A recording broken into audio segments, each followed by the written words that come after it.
Welcome to the Unpacking It podcast with Bryce Johnson.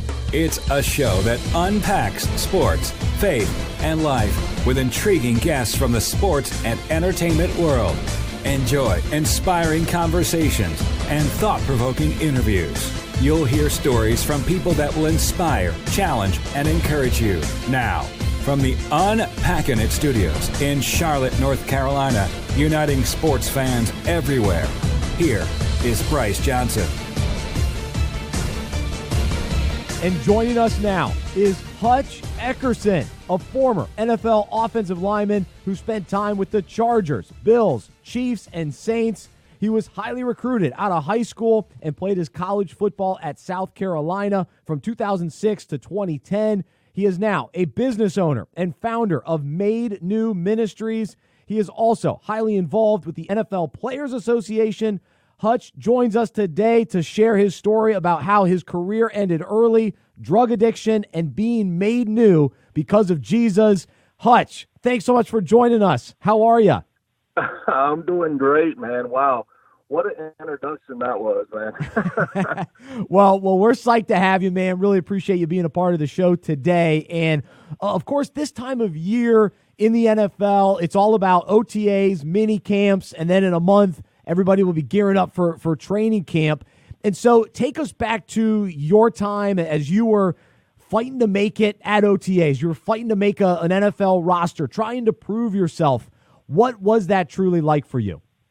Well, Bryce, interesting enough, I came out the year of the lockout with the new players agreement and just all that stuff going on. So here I was sitting in South Carolina wondering if I was going to get a shot at, my dream of playing in the NFL.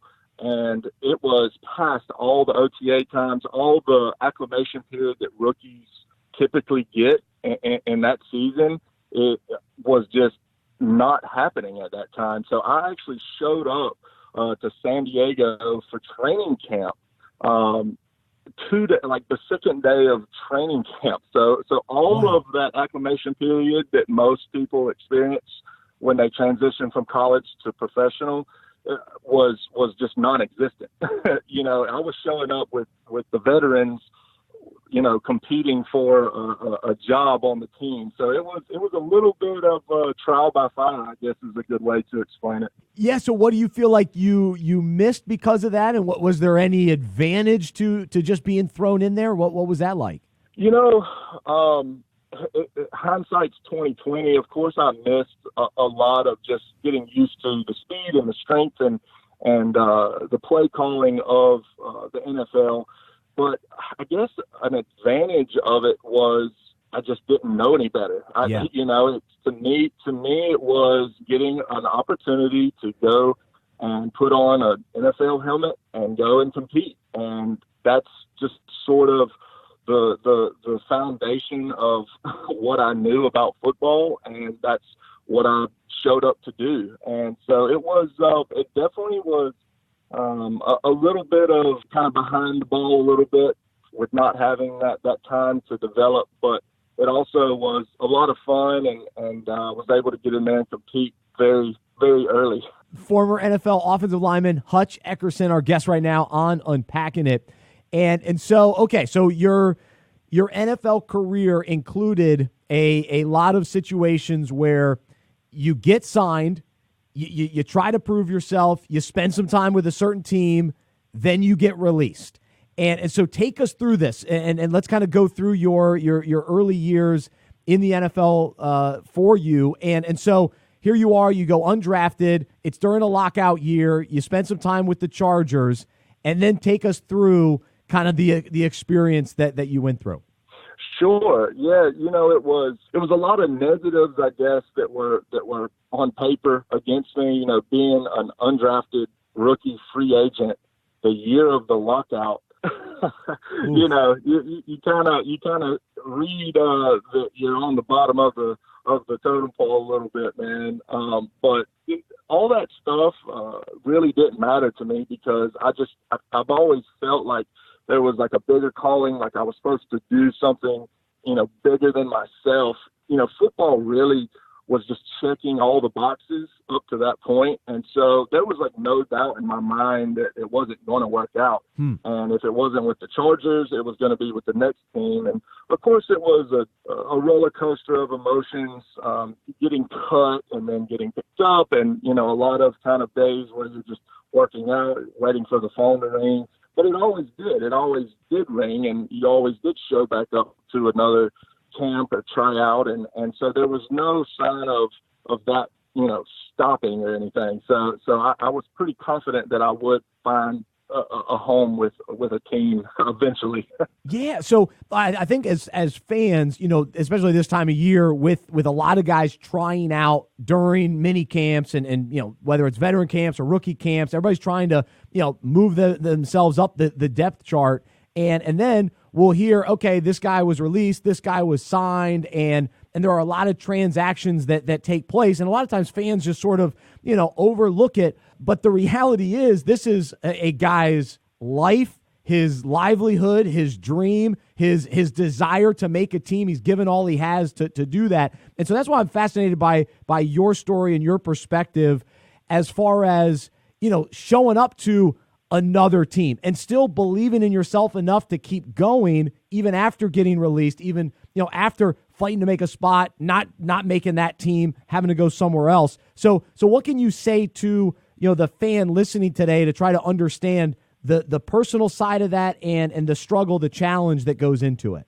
Yeah, well, I can only speak to my personal experience, and that was, I thought that a plan B was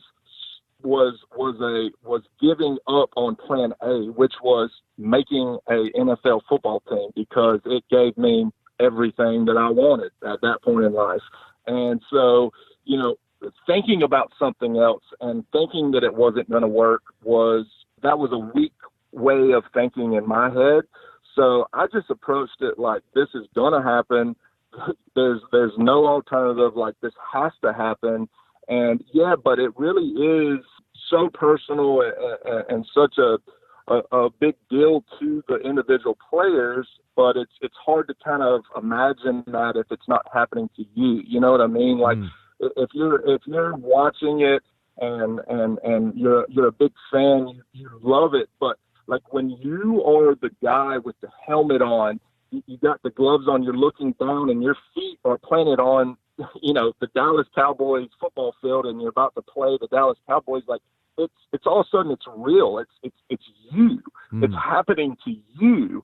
And kind of that feeling and not getting overwhelmed and not letting the outside pressure and the noise and the things that you've heard and the scouts have been telling you and you've been telling yourself, man, it's kind of all that rolled up into one moment, but that's happening right now.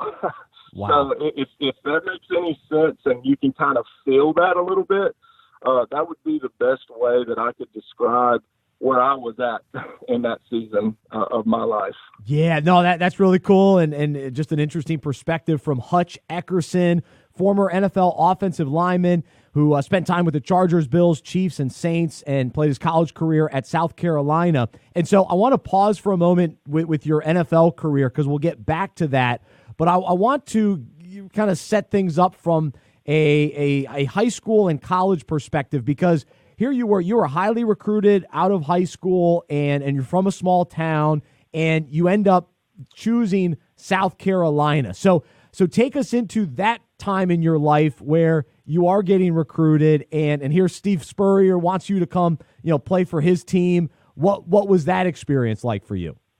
Oh, that was just a great time. That was truly a blessing, and like you said, just to have college coaches noticing you and coming to school and coming to your home, and these people that you've only seen on TV and ESPN, in a place that you're familiar with, saying we want you. That's such an amazing feeling for a high school kid, for a young guy that we're all looking for purpose, we're all looking for identity, and when you have someone like Coach Spurrier saying, we want to bring you here to be a part of something new. We want to bring you here because, I like to win, and we want to develop a very strong foundation at South Carolina to win big. that's why I chose South Carolina. It was an opportunity to do something new that has never been done before. I think that we did an okay job at that. Didn't hit all the goals, but we sure hit a lot of them, and that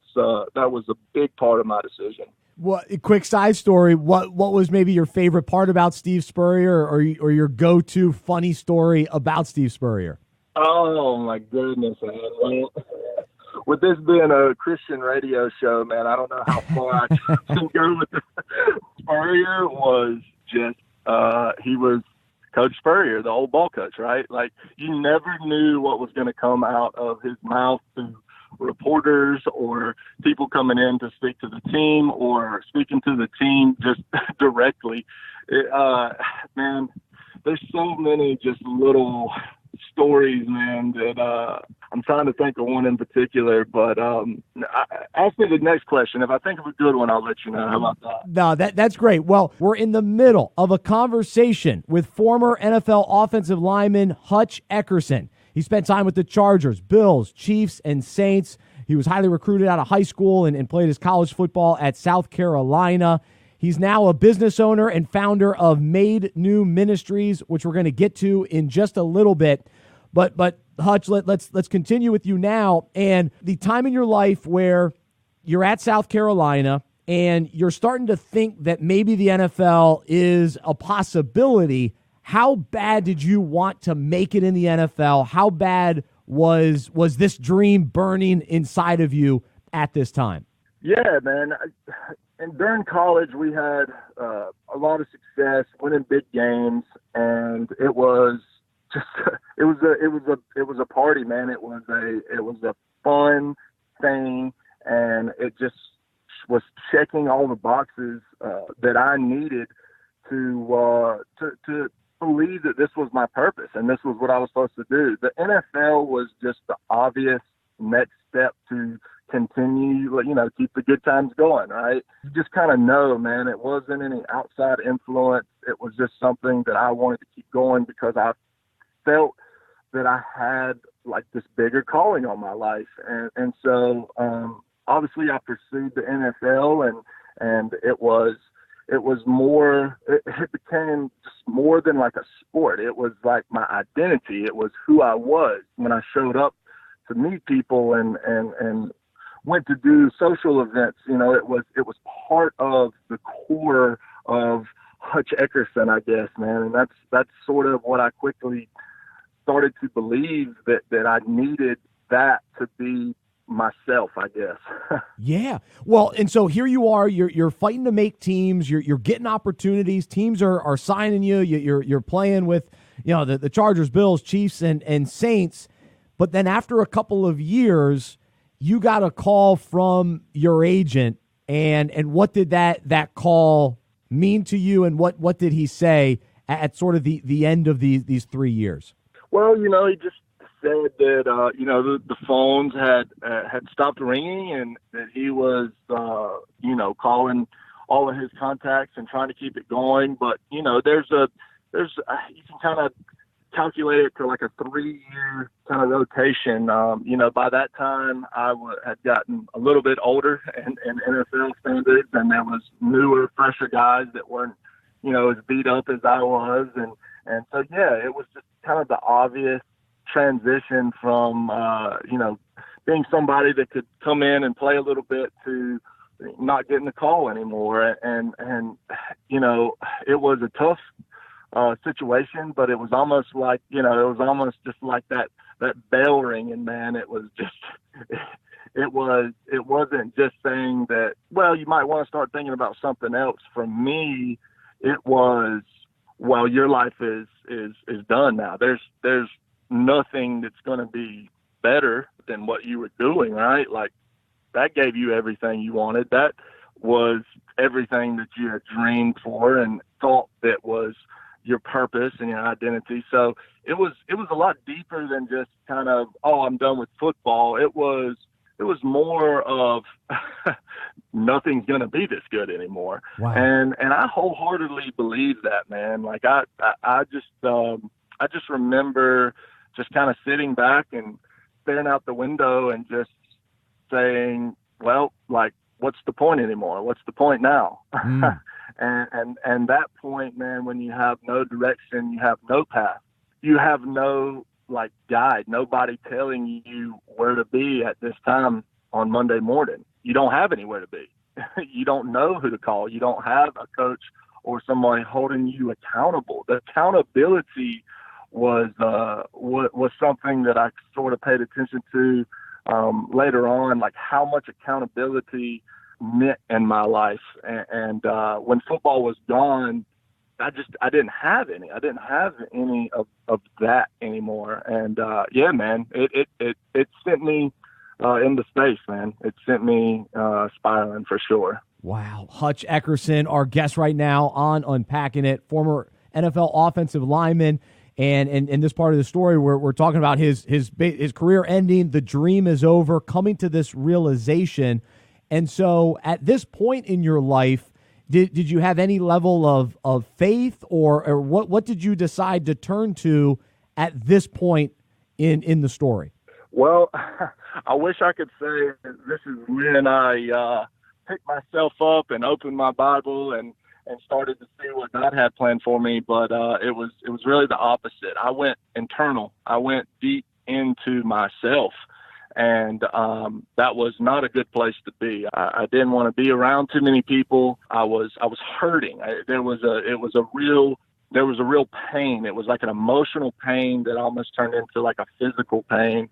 You know, I was looking for an escape. I had this trauma in my life that instead of facing and going through the work of getting better, I went the other way and tried to numb it and tried to run away from it. And unfortunately, painkillers seemed like a good alternative to feeling this pain I was feeling. So, you know, just using those pain pills to ease, just have like a little bit of comfort, you know, just like I don't want to sit in this any longer than I have to.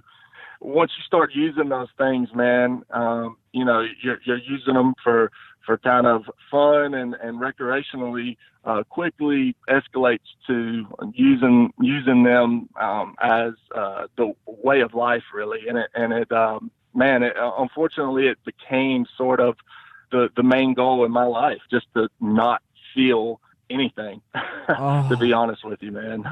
Man, so then how bad did it get? What did the addiction look like in your life?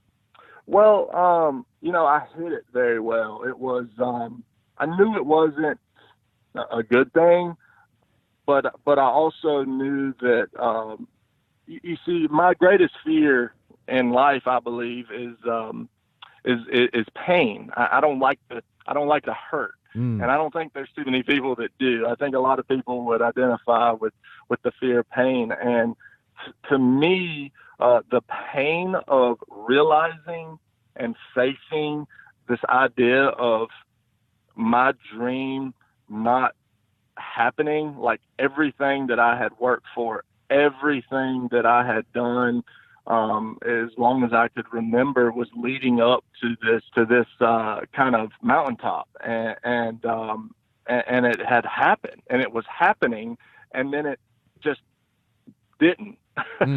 You know, it was like, I mean, you are playing NFL football and living the dream that you have wanted your whole life, and then a week later, you're standing in line, a 320-pound offensive lineman at the grocery store in your hometown, and you don't know who you are, and you don't know what you have, and that emptiness, man, that place, that's a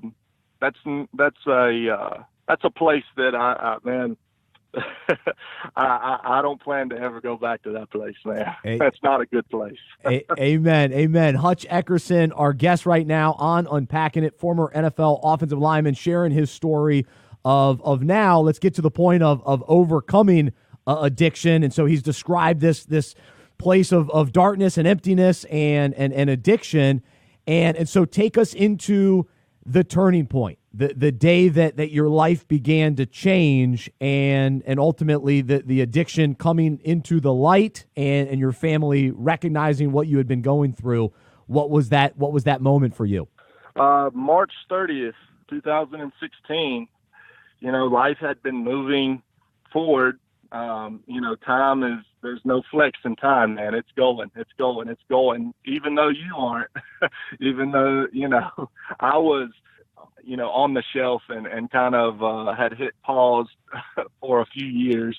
I was on my motorcycle, and next thing I knew, I woke up and I was in the hospital. Oh. And I have no idea what happened. I see my mom and my wife standing over me, and, I don't know what happened.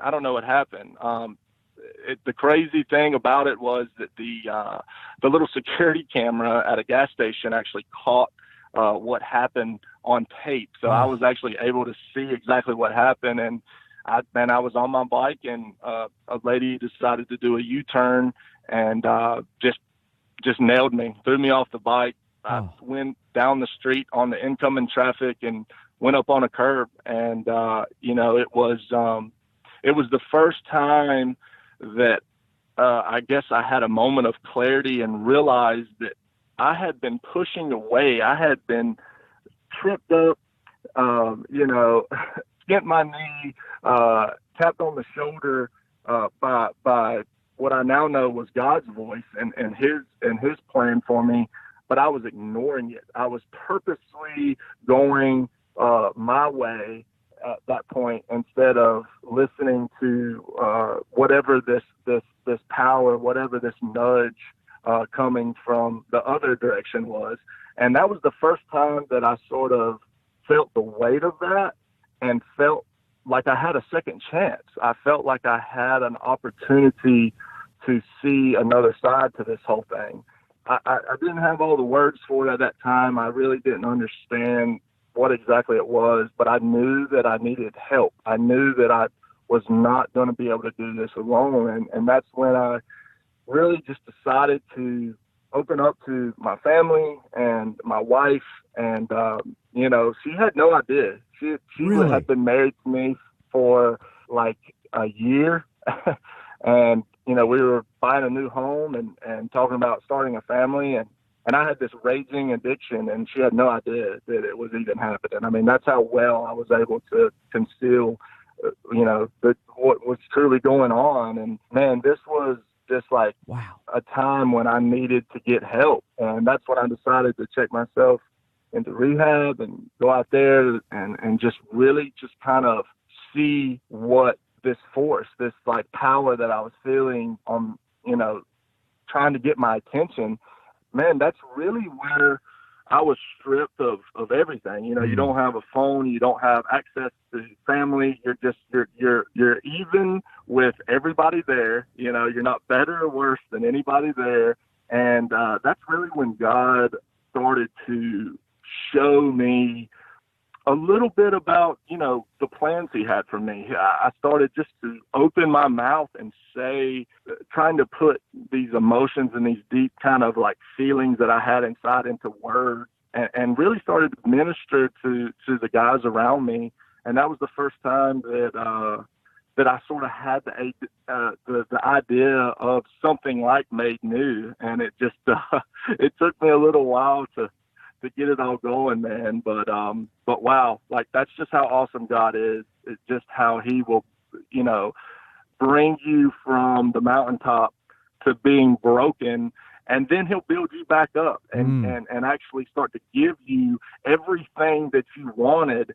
It just won't look like you wanted, but it will be just as sweet. You know what I mean? And you don't have to carry that load on your own anymore. That's the best part, man. That's the best part, that I don't have to carry the weight of the addiction and expectations and my plans. I can just like live in what God has planned for me and like trust that and like feel that power and like see it work in like my life and other people's life. And and that's just really the message that I want to give to the people listening to this, man. Like, oh, it's so powerful. Hutch Eckerson sharing his story with us on Unpacking It, former NFL offensive lineman who's been able to overcome addiction. He now is a follower of Jesus, and he started a ministry called Made New Ministries, and just wants to continue to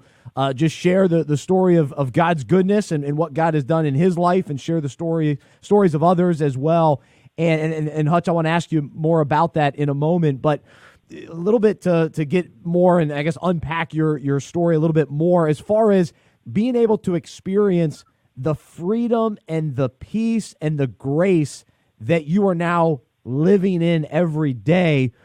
Take us into what that transformation process has been like, and what God has revealed to you, and how you've been able to get to the point of, football no longer being your whole identity, your dream, and how he's been able to, give you that new dream that you've alluded to. It really came down to what was I willing to, be obedient to. If you listen to Made New's second podcast, we had a great conversation about obedience, and I think that without really like knowing what I was doing, I started being obedient to the small things, to the things that like I had the strength to. And now I had all this other big stuff. I had all this other, chaos of, getting back to a high place. But, that was such a far off, untouchable thing when you're sitting at a rehab facility and, and everything has been stripped from you. And I started to be obedient in the small things, because it's easy to be obedient in things that line up with what you want. If I said, well, God told me to go play football, like, and make a lot of money, like, yeah, I'll be obedient to that. But what about when he says, go take, this kid that I keep putting on your mind, go take him out to lunch and just be like a friend to him, or why don't you go help this person or tell this person something good that you see in them, even though it might be uncomfortable. And I guess my journey has been, I guess my answer to that question is like lean into like being uncomfortable, man, because the pain of being uncomfortable, when that starts to outweigh like the pain of like where you're at right now or what you're dealing with right now, when you make that decision, it only lasts, like the sting only lasts for a second, and then you see like a whole nother side to whatever you're doing. And that's God's will for our life, man, to just really trust him, let him do the heavy lifting. If we will be obedient in the small things, he will take care of the big things. A good analogy to that, a guy today in Bible study was telling me a story about how he visited a nuclear sub when he went to the Pro Bowl in Hawaii. And, they went on, I think it was like the USS Ohio or something like that. But there was one guy on the ship who has been trained to mash the button, to send the nuke out of it or whatever, send the bomb. And, he doesn't think about what's going to happen after he hits that button. He was told, he gets called and interprets the right time to hit that button and doesn't think about what's going to happen after that. Like, that's above his pay grade. And that's kind of like what I think God does in our lives, is like, when you get that call, don't say, well, what if, well, this isn't the right time, or no, just if God tells you to hit the button, just hit the button and see what kind of things happen, man. And that's sort of the challenge that I would tell listeners today, is just, do those little things, hit that button and watch what happens. It's pretty amazing. Wow. No, it's so strong, and what a tremendous illustration, and to really get to that place of of surrender and obedience. It's a powerful place to live out of. And Hutch Eckerson is our guest right now, sharing all about it here on Unpacking It. He's a former NFL offensive lineman, and he's started a new ministry called Made New Ministries, and the website is BeMadeNew.com. BeMadeNew.com. And so share a little bit more about your vision for this and really, what God's placed on your heart to be able to impact people. Well, this was definitely something that I felt God calling me to do. It was a very simple command. He told me things are different now, and to dream bigger. Those were the two things that I heard directly, and it was I guess I interpreted that to kind of start this platform just because of everything that had happened and sort of how I'd seen He used me in the past in a very natural way to minister to people, and realizing that all He wants us to do is be witnesses for Him. All He wants us to do is talk about things that He has done in our lives. And I said, well, shoot, I'm going to do that and give somebody else the opportunity to say all the awesome things that He's done in their lives and share their story and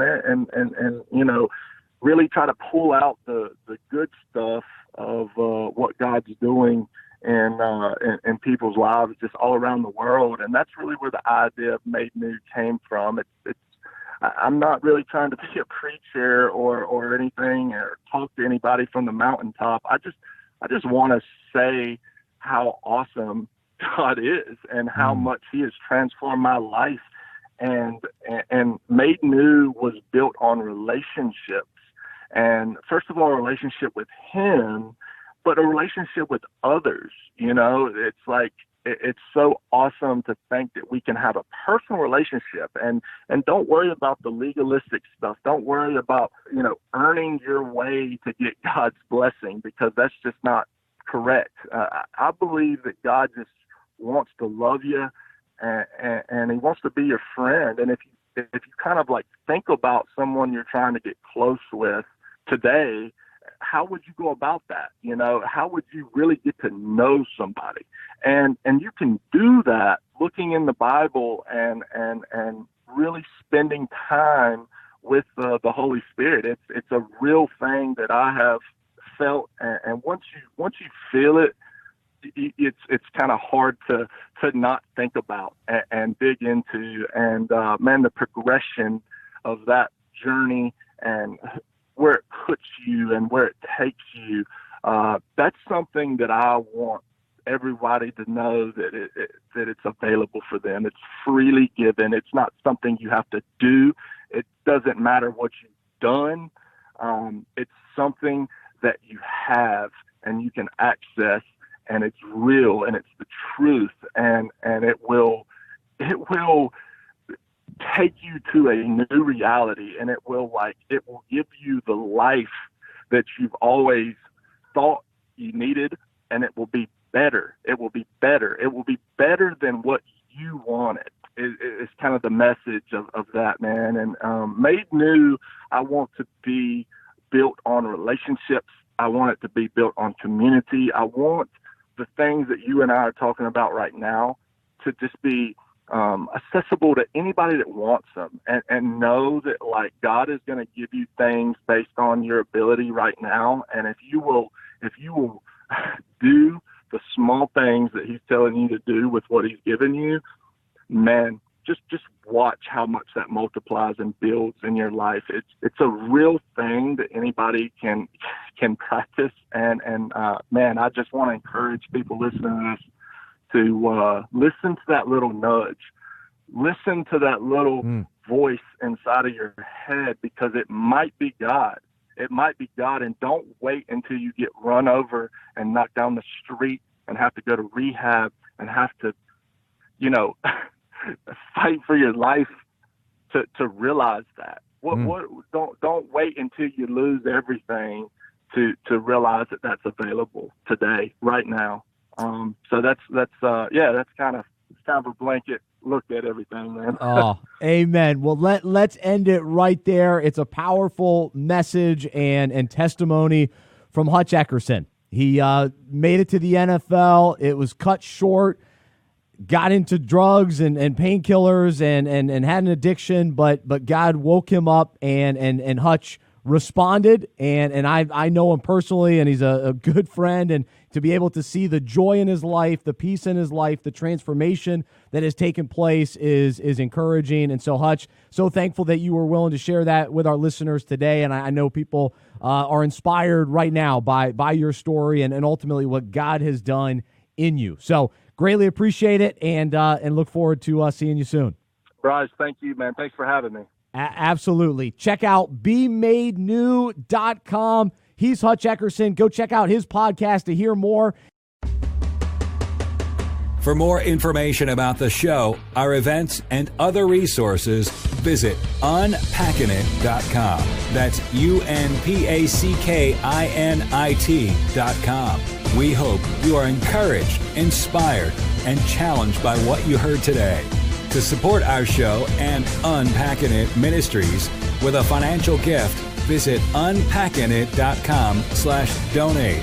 We look forward to unpacking sports, faith, and life with you again next week.